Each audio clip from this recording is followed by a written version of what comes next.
Voy a leer del Evangelio de San Juan, no hay necesidad de que lo busquen. Voy a leer del Evangelio de San Juan 1:1. Dice así: en el principio era el Verbo, y el Verbo era con Dios, y el Verbo era Dios. Este era en el principio con Dios. Todas las cosas por Él fueron hechas, y sin Él nada de lo que ha sido hecho fue hecho. Los invito ahora a que vayamos a Colosenses, capítulo 1.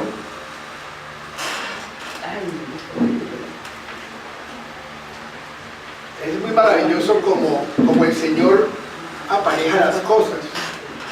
Estas alabanzas que acabamos de cantar, yo no intervine en esa elaboración de esa lista, ¿no? Pero muchas de las alabanzas que cantamos ahora tienen que ver con este tema, con lo que vamos a ver hoy, porque el Señor, Él va un paso adelante. Ya en estos días va a haber un empalme en la alabanza, así como hubo un empalme de gobierno hace poquito, pues va a haber un empalme en la alabanza aquí también. Colosenses 1:1, dice así la palabra del Señor: Pablo, apóstol de Jesucristo por la voluntad de Dios, y el hermano Timoteo, a los santos y fieles hermanos en Cristo que están en Colosas. Gracia y paz sean a vosotros, de Dios nuestro Padre y del Señor Jesucristo. Siempre hemos escuchado hablar de los 12 apóstoles, ¿cierto? Los 12 apóstoles de Jesús. Fueron los que anduvieron con Él durante su ministerio, durante el tiempo de su ministerio, desde su bautismo hasta su resurrección. Y hubo uno que tuvieron que reemplazar, el que lo traicionó. Encontramos el procedimiento que se empleó en Hechos 1. A través del Espíritu Santo se escogió el reemplazo de Judas, que se llamó Matías. Entonces los 12 apóstoles de Jesús son esos apóstoles.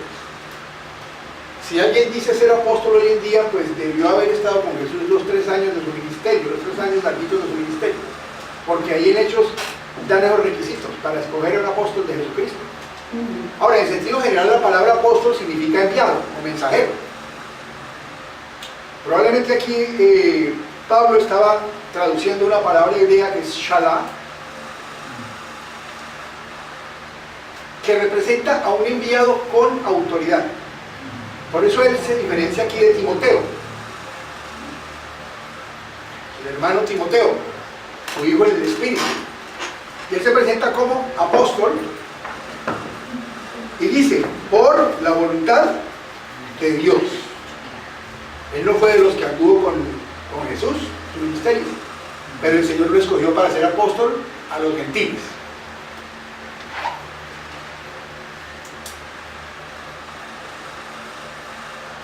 A los santos y fieles hermanos en Cristo que están en Colosas. Colosas era una población que venía en decadencia. Se encontraba en lo que es hoy día Turquía. Había sido muy importante, un cruce de caminos muy importantes, especialmente para el comercio. Pero cuando se hicieron nuevas vías, se volvieron más importantes otras ciudades que estaban cerca, como la Odisea y Hierápolis. Entonces Colosas empezó a decaer. Ya no era la misma ciudad importante, empujante que era, ahora era una ciudad más pequeña. Sin embargo, ahí había una iglesia. Había una iglesia. Alguien había ido allá a predicar. No se sabe si fue Timoteo o de pronto otra persona que van a mencionar aquí en la carta, pero había una comunidad cristiana allá. Pablo, hasta donde se sabe, nunca estuvo allá. Nunca estuvo allá, pero supo de ellos y les escribe esta carta. Y la envió junto con la carta a los Efesios. Envió esas 2 cartas. Bueno. Dice, gracia y paz sean a vosotros, de Dios nuestro Padre y del Señor Jesucristo. Un saludo muy habitual en Pablo, ¿no? Gracia y paz. Hay un pastor en Bogotá, tal vez alguno lo conozca, el pastor Néstor siempre saluda así. Gracia y paz, mi hermano. Siempre orando por vosotros, damos gracias a Dios, Padre de nuestro Señor Jesucristo, habiendo oído de vuestra fe en Cristo Jesús y del amor que tenéis a todos los santos, a causa de la esperanza que os está guardada en los cielos, de la cual ya habéis oído por la palabra verdadera del Evangelio, que ha llegado hasta vosotros, así como a todo el mundo, y lleva fruto y crece también en vosotros, desde el día que oísteis y conocisteis la gracia de Dios en verdad, y como lo habéis aprendido de Epafras, nuestro consiervo amado, que es un fiel ministro de Cristo para vosotros, quien también nos ha declarado vuestro amor en el Espíritu. Pablo orando siempre por la iglesia, orando siempre por la iglesia, así ya no estuviera ahí, así él no lo hubiera plantado, oraba por toda la iglesia universal, los creyentes en Cristo. Recordemos que estamos divididos en iglesias locales, pero somos una sola iglesia todos los que creemos en Jesucristo. Y dice que ha escuchado del amor que ellos tienen,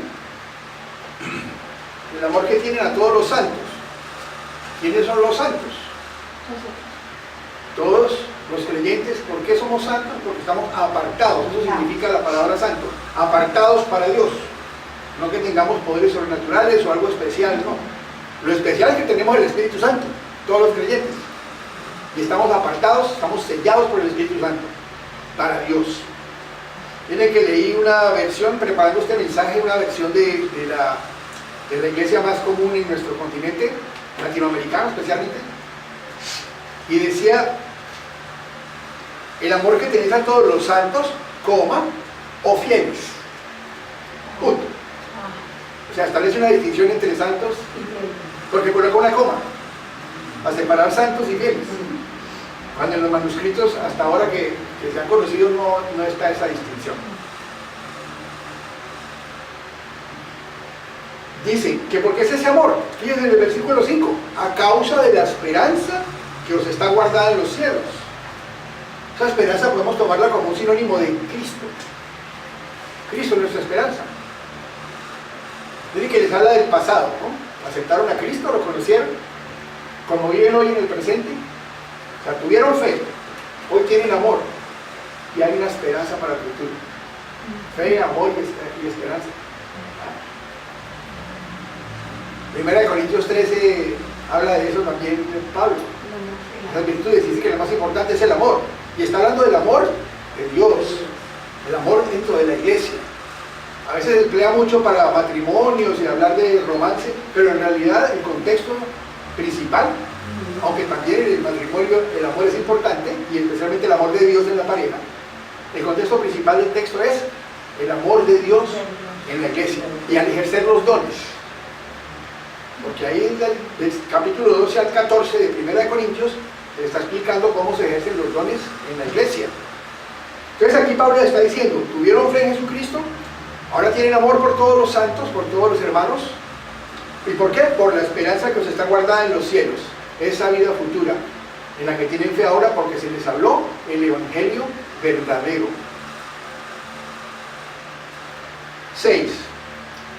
Que ha llegado hasta vosotros, así como a todo el mundo, y lleva fruto y crece también en vosotros, desde el día que oísteis y conocisteis la gracia de Dios en verdad. O sea que esa fe verdadera tiene que dar fruto. Las buenas obras son consecuencia de la fe. Una fe sin obras está muerta, dice Santiago. Y la gracia de Dios, ¿qué significa gracia? Un favor no merecido. Es un favor que no merecemos, o no merecíamos.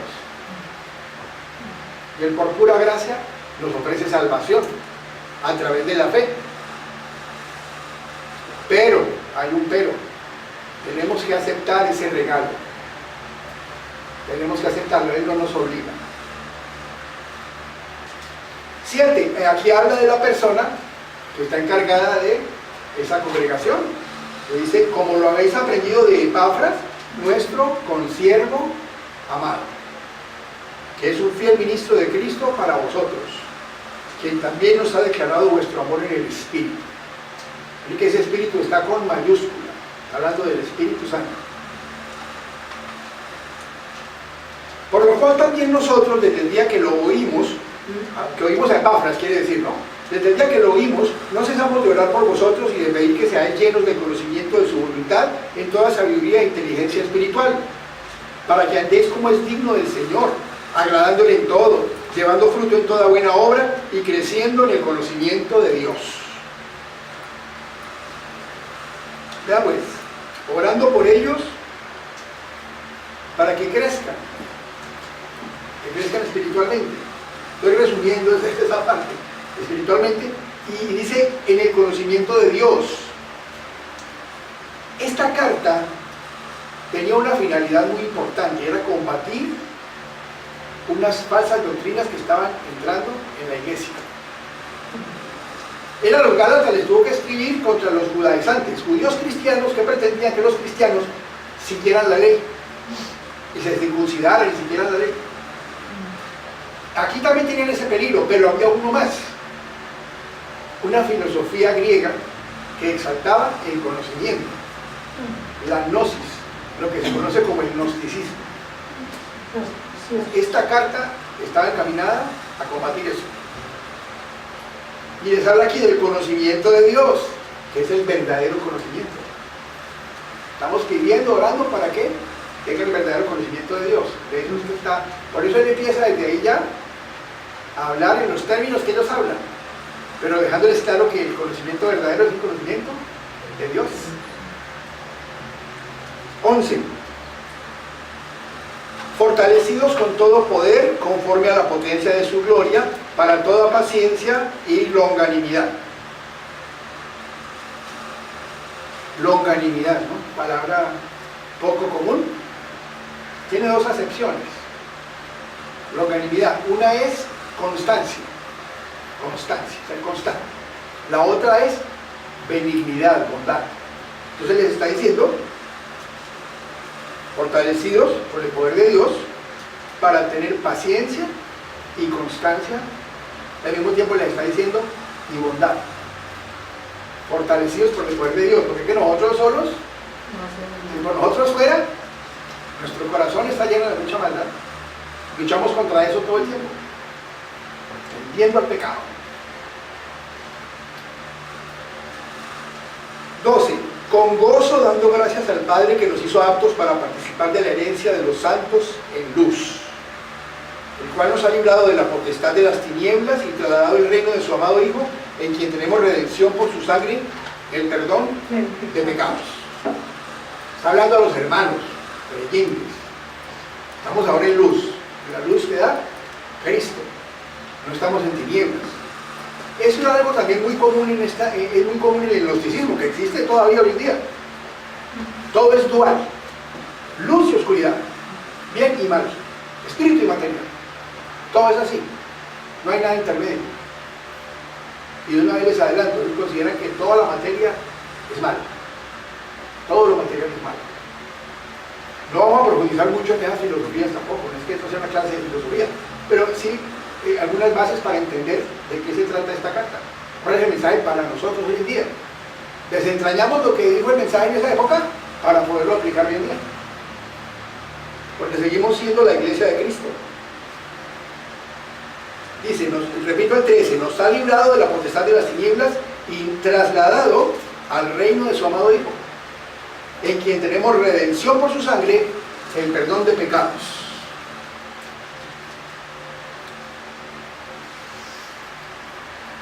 Tenemos perdón de pecados por la sangre de Jesucristo, por su sacrificio.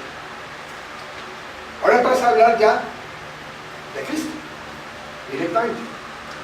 Él es la imagen del Dios invisible, el primogénito de toda creación.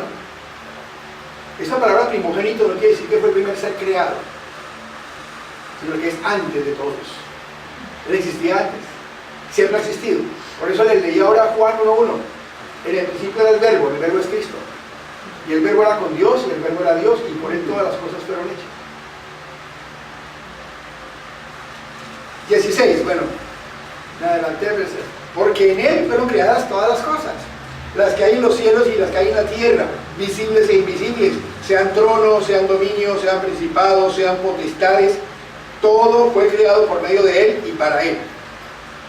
Y él es antes de todas las cosas, y todas las cosas en él subsiste. Es antes de todas las cosas. Por eso cuando dice primogénito se refiere a eso. Se refiere como al principal, como el origen. Esa palabra ahí se refiere a eso. No que fue el primer ser creado. Que desafortunadamente muchas personas lo toman así, por no hacer una exégesis correcta de la Biblia. 18. Y él es la cabeza del cuerpo que es la iglesia, el que es el principio, el primogénito de entre los muertos, para que en todo tenga la preeminencia. La cabeza dirige al cuerpo, ¿cierto? Nosotros, nuestro cerebro manda las órdenes para dirigir todo el cuerpo. Es una comparación que le hace. Pero es que no solo él es la cabeza y el cuerpo, pero los que lo hemos aceptado como nuestro Señor y Salvador somos también parte de ese cuerpo con él. Él es la cabeza del cuerpo, pero a la vez él es el cuerpo junto con nosotros. Y es el primogénito de entre los muertos, es el primero que resucitó. ¿Por qué? El hombre estaba separado de Dios, nace separado de Dios por el pecado, desde la caída de Adán y Eva. Era necesario reconciliar al hombre con Dios. No Dios reconciliarse con el hombre. Dios no le hizo nada al hombre, nada malo. Era el hombre que necesitaba reconciliarse con Dios. Y a través del sacrificio de Cristo se logró. Y de su resurrección. Por eso es que no solo creer en Cristo, sino creer que Él dio la vida por ti y por mí, y que Él resucitó. Dice Pablo en otra carta, si no hay resurrección, en vano es toda nuestra doctrina. Porque es por la resurrección que sabemos que es Dios y que Él murió por nosotros, dio su vida por nosotros. Dice al final, para que en todo tenga la preeminencia, la superioridad. Toda esta parte habla de eso, de la superioridad de Cristo. Y esta carta se refiere a eso, a la superioridad de Cristo sobre cualquier filosofía de hombres, cualquier mitología de hombres, cualquier invento de hombres, o cualquier poder humano. 19. Por cuanto agradó al Padre que en él habitase toda plenitud, toda la divinidad habitó en él, completamente Dios, completamente hombre. Es lo que se llama la unión hipostática. Está hablando de teología, en términos teológicos. Completamente Dios, completamente hombre. Por cuanto agradó al Padre que en él habitase toda plenitud, y por medio de él reconciliar consigo todas las cosas, así las que están en la tierra como las que están en los cielos, haciendo la paz mediante la sangre de su cruz. Reconciliación y paz.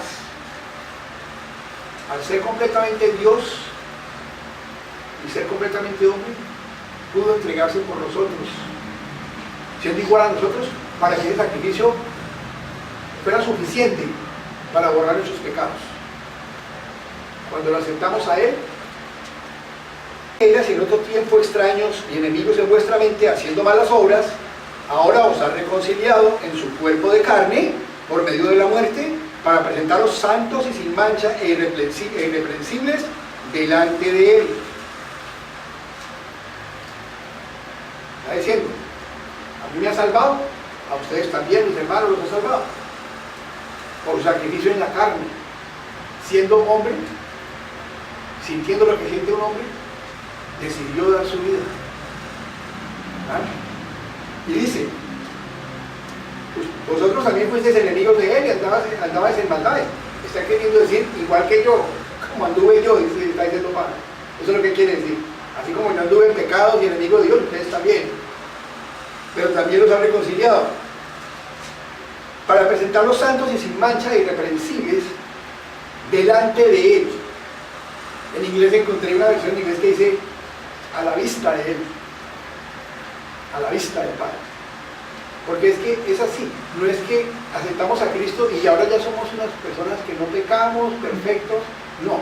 Ahora aceptamos su sacrificio y Él se presenta por nosotros. Cuando el Padre nos mira, ves a Cristo. Él nos declara justos. Una justificación legal, pero por el sacrificio de Él. Si en verdad permanecéis fundados y firmes en la fe y sin moveros de la esperanza del Evangelio que habéis oído, el cual se predica a toda la creación que está debajo del cielo, del cual yo, Pablo, fui hecho ministro.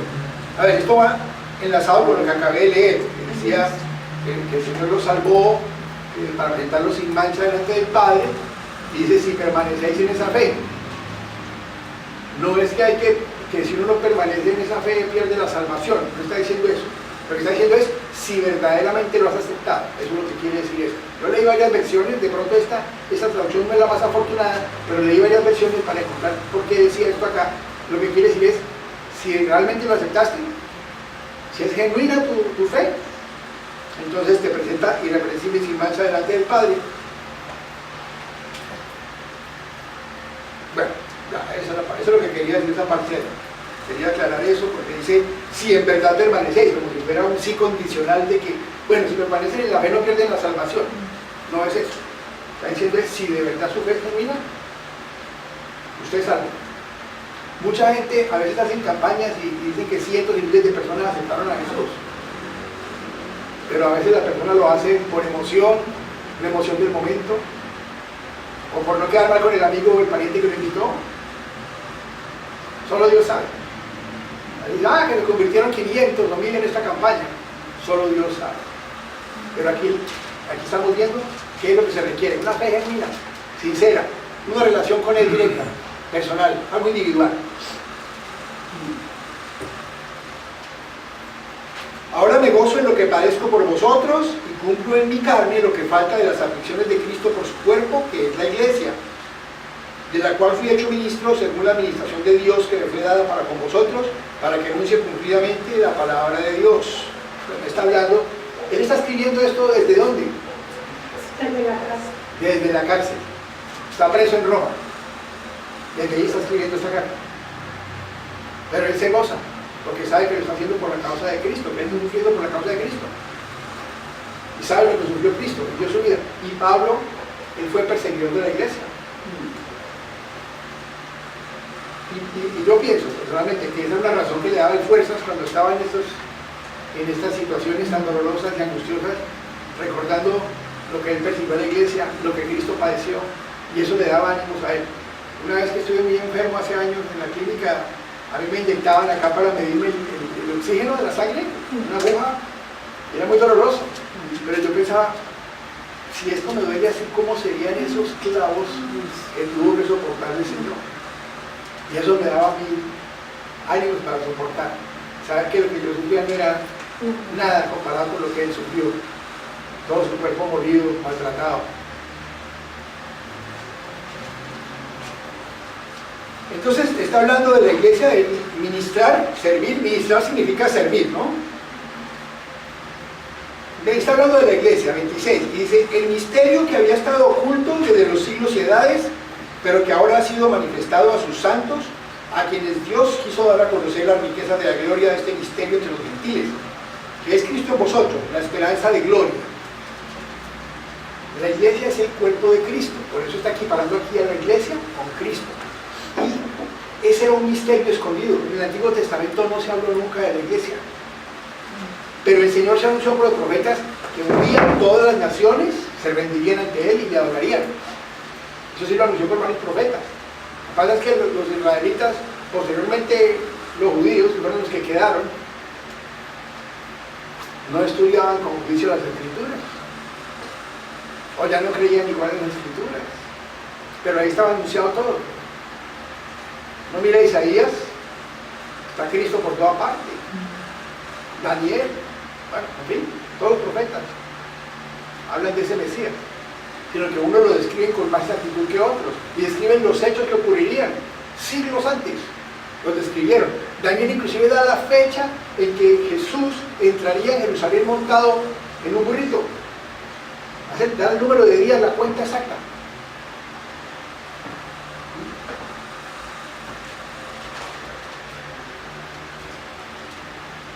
Ese es el misterio del que habla Pablo, la iglesia. Era un misterio escondido en el Antiguo Testamento.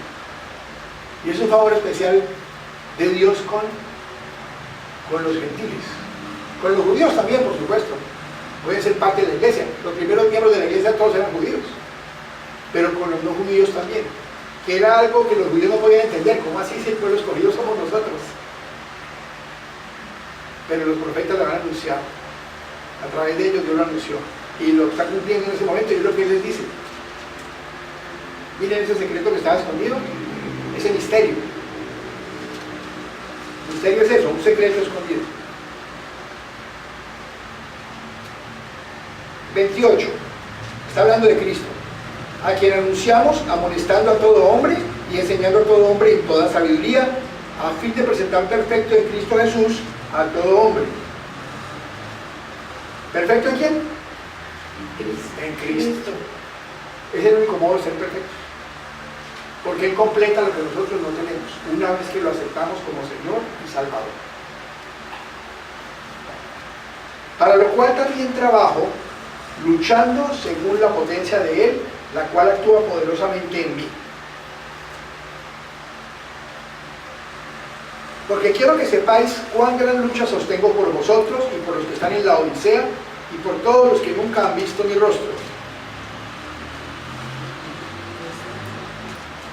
Él nunca había estado allá. Es posible que nunca haya ido tampoco. Él estuvo 2 veces en prisión. No se sabe si de pronto en medio de esas 2 prisiones él estuvo allá. Esta carta la sitúan en el año 62. La mayoría de estudiosos, año 62 después de Cristo. Estos 30 años después de la muerte de Cristo, más o menos.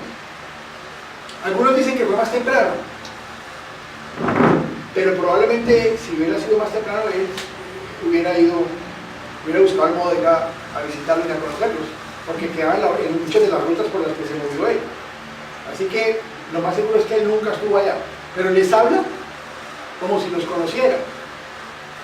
¿Por qué? Porque estaban en el mismo espíritu, tenían el mismo espíritu, el Espíritu Santo, el Espíritu de Dios. Para que sean consolados sus corazones, unidos en amor hasta alcanzar todas las riquezas de pleno entendimiento, a fin de conocer el misterio de Dios el Padre y de Cristo, en quien están escondidos todos los tesoros de la sabiduría y del conocimiento. 2 cosas. Miren cómo el que está prisionero sufriendo ora para que ellos sean consolados. No porque él esté preso, sino consolados en general en su vida, en lo que están pasando, en lo que les toca pasar. Está sufriendo por ellos cuando él está en la cárcel. Esta semana en Hechos vimos también cuando estaban presos en Filipos en la cárcel, con cepos, con grilletes, que es la palabra que no encontré ese día, grilletes, grillos, golpeados, porque los golpearon con varas supremamente, dice la palabra, mucho, azotados mucho, y estaban en el más oscuro fondo de la cárcel encadenados y oraban y cantaban al Señor himnos. Pablo y Silas. Ahora está preso en Roma, entonces después está preso en Roma, sin embargo ora por los demás y sufre por los demás. Y lo segundo, miren el texto otra vez, en Jesús, en quien están escondidos todos los tesoros de la sabiduría y del conocimiento. Pablo tenía un estilo cuando mandaba las cartas, generalmente empezaba muy bien, ¿por qué? Como debe ser, primero mostrando lo positivo, la buena cara, las cosas buenas. Cuando tú estás exhortando a alguien, exhortar es restaurar con amor, no es acabar a una persona. Empieza siempre por la parte positiva. Entonces, ¿qué hacía Pablo? Empezaba por la parte positiva y luego, suaz, como decimos en Colombia, les daba el tanganazo. Miren cómo empieza ya a hablar de quién reside todo el conocimiento y toda la sabiduría. En Cristo. Está ya empezando a coger el toro por los cuernos. El problemita que hay en la iglesia que le contó este señor que vino y le contó, el líder de allá, porque es que allá estaban empezando a mezclar filosofía griega, porque claro, es muy común, la cultura griega estaba extendida por todo el mundo conocido. Cuando Pablo escribió aquí que por todo el mundo se refería al mundo conocido en ese momento. Entonces, probablemente desde antes ya estaban mezclándolo. ¿Qué sucede? Los judíos que vivían en esa ciudad, establecidos desde hacía mucho tiempo, se habían apartado bastante de la corriente principal del judaísmo. Inclusive hay escritos rabínicos acerca de ellos diciendo que estaban muy apartados. Entonces ya probablemente ellos desde antes habían mezclado cositas de filosofía griega en sus creencias judías. Y al hacerse cristianos, incorporaron eso también y empezaron a creer en gente que venía a enseñarles cosas que no eran, a querer mezclar el cristianismo con la filosofía griega, venerando ángeles, porque el gnosticismo habla mucho acerca de mediadores, ¿no? Se les venera y habla de varios dioses. Bueno, es una cosa más complicadita que no es el tema de hoy, pero ella está empezando a decirles: el poder no es el conocimiento humano, y Cristo está por encima de todo eso, y todo el conocimiento y sabiduría residen en Él. 4. Y esto lo digo para que nadie os engañe con palabras persuasivas, porque aunque estoy ausente en cuerpo, no obstante en espíritu estoy con vosotros. Diciendo, miren este pastor, no estoy ahí físicamente, pero en espíritu estoy ahí con ustedes. No se dejen engañar. Les estoy escribiendo para que no se dejen engañar. No obstante en espíritu estoy con vosotros, gozándome y mirando vuestro buen orden y la firmeza de vuestra fe en Cristo. Vuelve y les dice la parte buena: han sido bien enseñados, que no se dejen desviar. Por tanto, de la manera que habéis recibido al Señor Jesucristo, andad en Él, así como les enseñó, sigan así. Como se les informó el Evangelio bien informado, sigan así, arraigados y sobreedificados en Él y confirmados en la fe, así como habéis sido enseñados, abundando en acciones de gracias. Entonces, no se aparten del Evangelio que se les enseñó. No se dejen engañar. Mirad que nadie os engañe por medio de filosofías y huecas sutilezas, según las tradiciones de los hombres, conforme a los rudimentos del mundo y no según Cristo, porque en Él habita corporalmente toda la plenitud de la deidad, y vosotros estáis completos en Él, que es la cabeza de todo principado y potestad. Y que la palabra perfecto en el Medio Oriente no tenía significado que usamos nosotros hoy en día. Para nosotros algo perfecto es algo que no tiene ninguna falla, ¿cierto? Y decimos ninguno de nosotros es perfecto, porque sabemos que no, que somos imperfectos. Pero en el Medio Oriente, en esa época, la palabra perfecto significaba completo, equipado. No necesariamente que no tuviera error, que no tuviera una mancha, que no pudiera fallar, sino algo completo. En una carta a Timoteo dice el Señor que se prepare para ser un obrero aprobado. ¿Sí? También dice que el hombre de Dios está dotado completamente, perfeccionado por Dios. Y ese concepto hebreo que está en la cabeza de Pablo, él lo pasa a griego, pero se refiere a eso, de que somos completados por Cristo. No por nosotros, por nosotros no podríamos. Y le está diciendo que nadie nos engañe con filosofías y sutilezas. Hoy en día eso no pasa, ¿cierto? Para que veamos, desde el comienzo de la iglesia, ahí llega el enemigo. La filosofía griega y la cultura griega imperaban en el mundo conocido en esa época. Y hoy en día, nuestra cultura también viene de esas raíces. Viene de esas raíces. Versículo 11. En él también fuiste circuncidados con circuncisión no hecha a mano, al echar de vosotros el cuerpo pecaminoso carnal en la circuncisión de Cristo. Sabemos que la circuncisión era una señal del pacto del pueblo de Israel con Dios, el pacto con Dios. Era una cirugía que se hacía en la carne de los niños. Pero él está hablando de una circuncisión espiritual que ocurre al aceptar a Jesús. Echa el cuerpo pecaminoso carnal, sepultados con él en el bautismo, en el cual fuisteis también resucitados con él mediante la fe en el poder de Dios que le levantó de los muertos. Y a vosotros, estando muertos en pecados y en la incircuncisión de vuestra carne, os dio vida juntamente con él, perdonándoos todos los pecados. ¿Cuántos? Todos. Todos los pecados. Están perdonados, no hay por qué acordarse más de ellos. Hay que recordar la vida pasada Sí se puede recordar, pero para poder hoy en día ayudar a otras personas. Usualmente el Señor nos manda personas que han pasado por lo que nosotros hemos pasado. A veces hemos sido extranjeros en otro país y nos manda extranjeros también que nos conozcamos. Y en cierto modo uno entiende por lo que están pasando, porque uno pasó por ahí. Y muchos casos más, es solo un ejemplo. Entonces dice, perdonándonos todos los pecados, anulando el acta de los decretos que había contra nosotros, que nos era contraria, quitándola del medio y clavándola en la cruz, y despojando a los principados y las potestades, los exhibió públicamente, triunfando sobre ellos en la cruz. Por tanto, una nueva odia de lo que ha de venir, pero el cuerpo es de Cristo. Menciona comida, bebida, días de fiesta, porque era todo lo que les querían meter en la cabeza.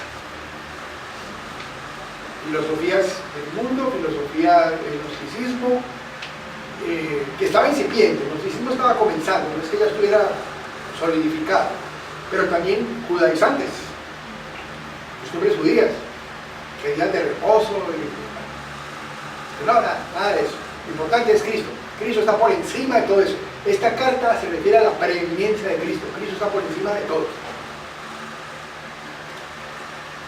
Dice, y todo lo cual es sombra de lo que ha de venir, pero el cuerpo es de Cristo.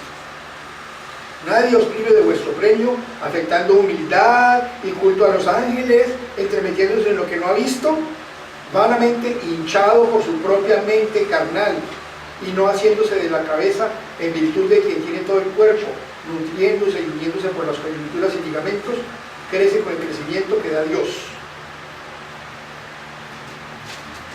En virtud de quien todo el cuerpo, pero lo leí mal, y no haciéndose de la cabeza en virtud de quien todo el cuerpo, nutriéndose y uniéndose por coyunturas y ligamentos, crece con el crecimiento que da Dios. Pues si habéis muerto con Cristo en cuanto a los rudimentos del mundo, ¿por qué, como si vivieseis en el mundo, os sometéis a preceptos tales como no manejes, ni gustes, ni aun toques, en conformidad a mandamientos y doctrinas de hombres, cosas que todas se destruyen con el uso? Tales cosas tienen a la verdad cierta reputación de sabiduría en culto voluntario, en humildad y en duro trato del cuerpo, pero no tienen valor alguno contra los apetitos de la carne. Está diciendo, ¿por qué se atienen a prohibiciones de hombres? Reglamentos hechos por hombres. Cuando dice aquí que eso parece muy sabio, está hablando de otra filosofía que es el ascetismo. Los ascetas despreciaban todo era malo, y no querían contaminarse con nada, ni hacer nada, y era una filosofía muy común entre los griegos, el ascetismo, y querían mezclarle eso al cristianismo. Por eso menciona esto, dice, tales cosas tienen a la verdad cierta reputación de sabiduría, en humildad y en duro trato del cuerpo, pero no tienen valor alguno contra los apetitos de la carne.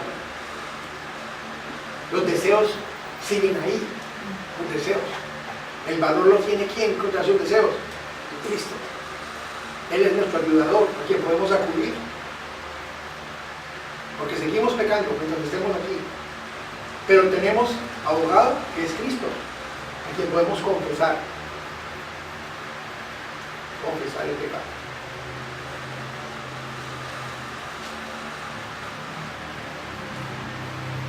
Si pues habéis resucitado con Cristo, buscad las cosas de arriba, donde está Cristo sentado a la diestra de Dios, y poned la mira en las cosas de arriba, no en las de la tierra, porque habéis muerto y vuestra vida está escondida con Cristo en Dios. Cuando Cristo en vuestra vida se manifieste, entonces vosotros también seréis manifestados con Él en gloria.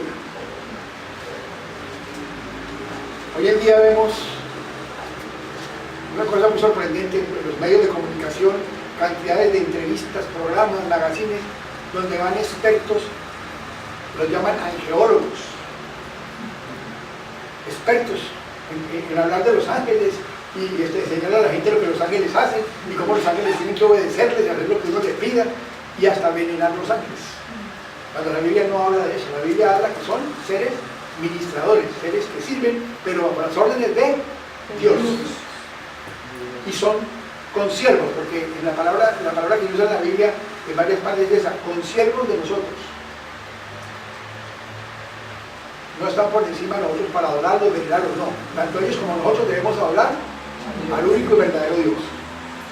Pero eso es no, la bien Dios. Entonces hay que rellenar un programa de entrevistas porque hay que rellenar lo que es media hora y tenemos solo 15 minutos. ¡Ay, invitemos a fulanita que es angeóloga! Bueno, hay una ciencia que se llama angelología cuando uno estudia en el seminario. Y es parte también de la neumatología, el estudio del Espíritu Santo. Son seres espirituales. Entonces, uno, usualmente, bueno, antes era una materia dentro de la neumatología en el seminario, hoy en día ya está aparte. Entonces ya se ve neumatología, doctrina del Espíritu Santo, y se ve angeleología, lo que le llaman angelólogos o angelología, pero angeleología es la doctrina de los ángeles. Si alguien quiere saber más acerca de eso, les recomiendo, por internet puede verlo, a Louis Schaffer, Teología Sistemática de Louis Schaffer. Están todas las doctrinas básicas fundamentales de la Biblia y habla acerca de los ángeles. Creo que no son sino como unas 120 páginas. Ese tema. Sí, porque son 5 tomos. Pero uno los puede ver por internet. Se pueden ver por internet.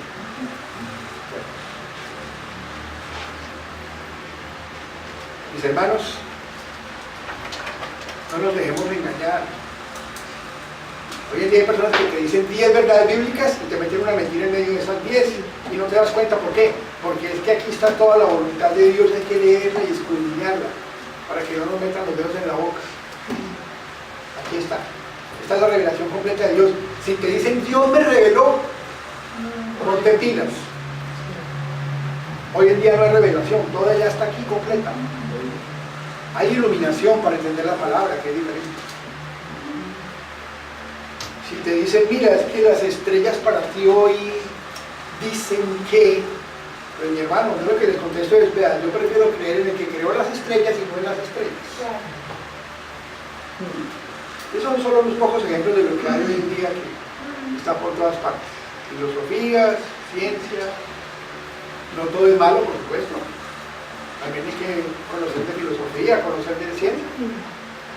Pero la palabra final está aquí, la que prevalece. Como dijo Pablo en esta carta, toda la sabiduría, todo el conocimiento reside en Cristo. Y Cristo es la Biblia. Toda la Biblia es Cristo. Desde Génesis hasta Apocalipsis. Vamos a orar, mis hermanos. Padre, te damos gracias nuevamente por tu palabra, Señor. Y dejamos en tus manos esta semana que viene, Señor. Sabemos que tú ves por nuestras necesidades, que escuchas nuestra oración, que a veces respondes sí, a veces respondes no, a veces nos dices que esperemos, pero siempre respondes. Y te damos gracias por eso, porque tenemos acceso a tu trono a través del sacrificio de Cristo. Mi hermano, yo te invito, mi hermano, mi hermana, si no has aceptado a Cristo, tú que estás aquí presente o que nos estás viendo a través de esta grabación o escuchando este audio, entrégale tu corazón al Señor. Realmente vale la pena servir al Señor. La palabra dice, cree en el Señor Jesucristo y serás salvo. La palabra de fe que predicamos es esa, que si crees en Jesucristo, que Dios lo levantó de los muertos, que murió por tus pecados, y lo aceptas como tu Señor, serás salvo. Tienes perdón de pecados y vida eterna. Es algo que puedes decirle a Él en tus palabras, ahí en tu corazón. Es algo entre tú y Dios. Yo te invito a que lo hagas si nunca lo has hecho.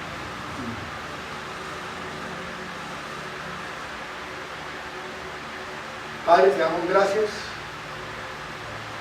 Te oramos en el nombre de Cristo Jesús y por sus méritos. Amén. Amén.